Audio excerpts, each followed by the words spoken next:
We are now going to decorate our floral window cookie.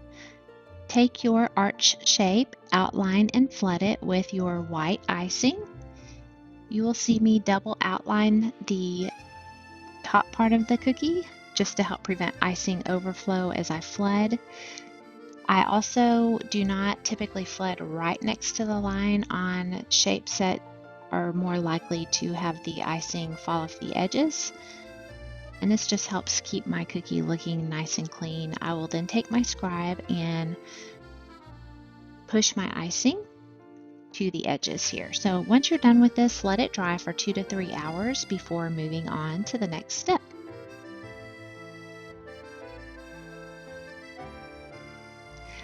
We're going to take our brown outline icing. I've got the seam pointing up to the ceiling, and I'm going to cut straight across the tip, just a small opening for our window pane. So just straight across the tip there. You can test out your opening size using some paper towel or whatever you want. On your arch, find the center of your arch, and you're going to go just left of center with your black icing, making a teardrop shape about 1/3 the way down, and then come back up, ending that icing just right of center, and that's how we're going to start our awning.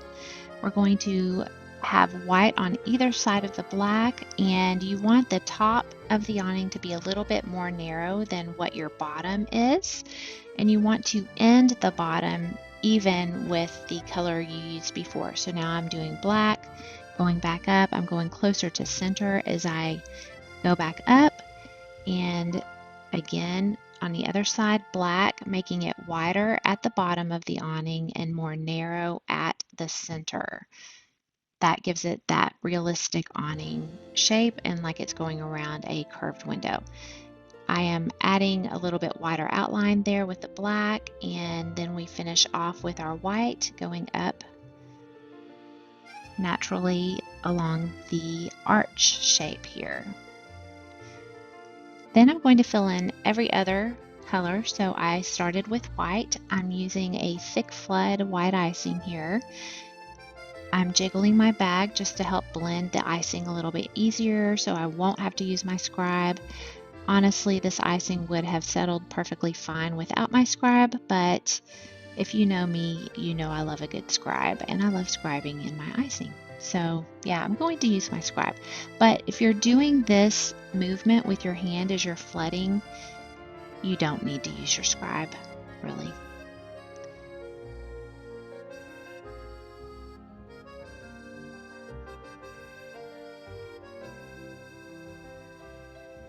So I'm going to go ahead and fix this up with my scribe before that icing crusts over. Get these 3 little sections.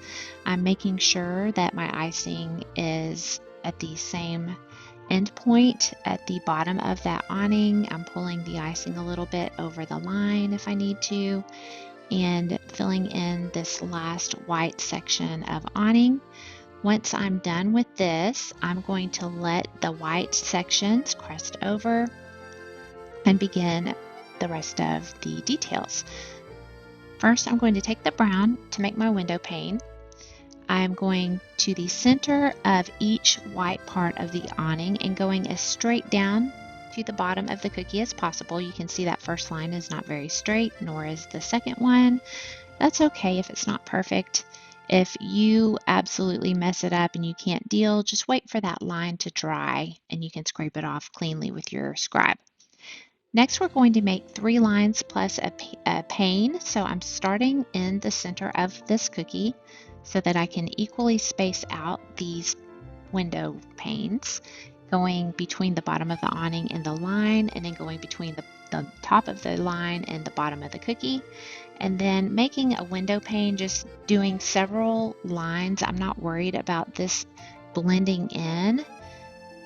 This is detail icing, so it won't blend, but given just a bunch of lines for the window pane, and it adds some texture and pretty factor. Next, we're taking our green detail icing, and I'm going the center of the center black piece of awning, and then I made a line starting between the black and white on the left side of the awning. So the center green is centered directly on the black, and then the left and right side are centered between black and white. Then I'm using the window pane as a landmark for how far to go. And this greenery does not have to be perfect. It does not have to be even. Some can be shorter or longer, whatever you like. This is going to be our hanging dried florals. Next, we'll take our stiff icing. We should have 3 colors of this, or whatever colors you choose to use, and take the seam of the bag, put the seam to the right side, squish your bag flat, and then we're going to cut a small diagonal slant in our bag. We're going to do this for each of the colors of our stiff icing. It should be pink, lilac, and coral, light coral, the lighter colors. Again, if you opted not to make additional colors, you can use whatever colors you want.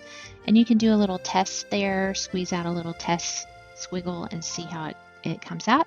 It should come out like a ribbon because we're doing a petal tip shape on our bags.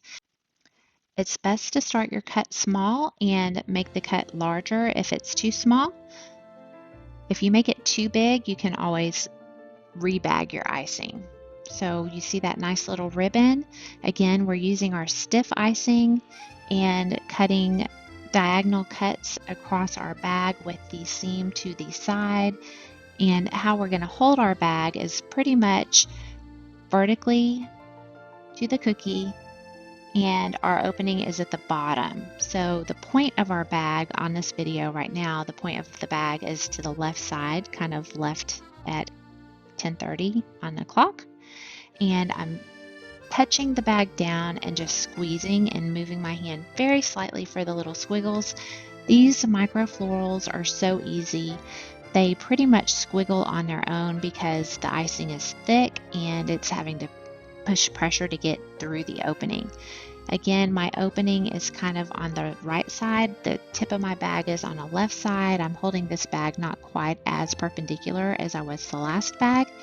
And you can see by having this bag held, now I'm holding it vertically up and down. It's going to give you a little less floral look if you do it vertically versus to the side.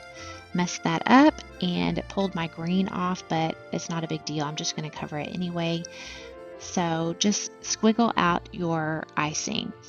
Holding it vertically gives you less petally looks. Holding it more to the side will make your petals a little bit bigger. But again, on these micro florals, it's just whatever suits you, whatever you're looking for.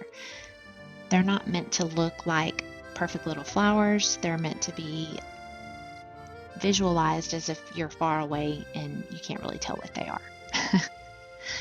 So I am alternating between my colors, just doing random between the pink, the coral, and the lilac. And I go back and forth with my colors as I add color on, just to make sure I'm not putting too much of one color on one bunch of flowers. You can use, again, whatever colors you like. You can use all the same color. You could do one that's all pink, one that's all purple, one that's all coral, whatever floats your boat. Now I'm speeding it up here a little bit as well, so don't feel like you have to go this fast. But just, again, alternating between the different colors to add variety of each floral bunch. Now we're going to finish our awning. So I am outlining the top of the black sections. This black is a hybrid icing, so it's thicker than what the white was. I'm really jiggling the bag quite a bit, and I will have to use my scribe more to have this flatten out nicely. When you're using hybrid icing, once you start scribing, if you find an area that's low that you need to add more icing to, insert the bag into the icing and squeeze the bag while it's inserted so that you are adding icing underneath what you've already laid down. I liken it to Botox. We're filling in space to give it more puffiness, and it's best done with the icing being applied inside what you've already laid down. So you see I am wiggling my bag quite a bit back and forth. Here I've inserted my bag back inside the icing. and trying to get that level. I like the puffiness that the hybrid icing allows as compared to a thicker flood even, which the white was. The white is actually a little bit less puffy on this design than my black. Now I'm filling in the last black section of this awning. Again, you see how much I am jiggling my bag, just trying to ensure that I'm adding enough icing along the way and also to help flatten that hybrid out without having to use the scribe as long, we'll say.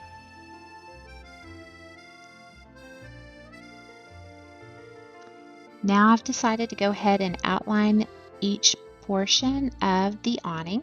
This is optional, you do not have to do it. I just thought that it helped with the white bottom part of the awning to stand out. I thought it kind of made it a more of a classic look. And so I'm starting between each color, going all the way down and then all the way back up between each color. When I start the line again, such as right here, I'm just going over the line I've already laid down. So I'm not making two lines next to one another on this part. I'm going down and going back up all on the same line of icing. And just take your time, keep your icing bag pulled up off of the cookie for this,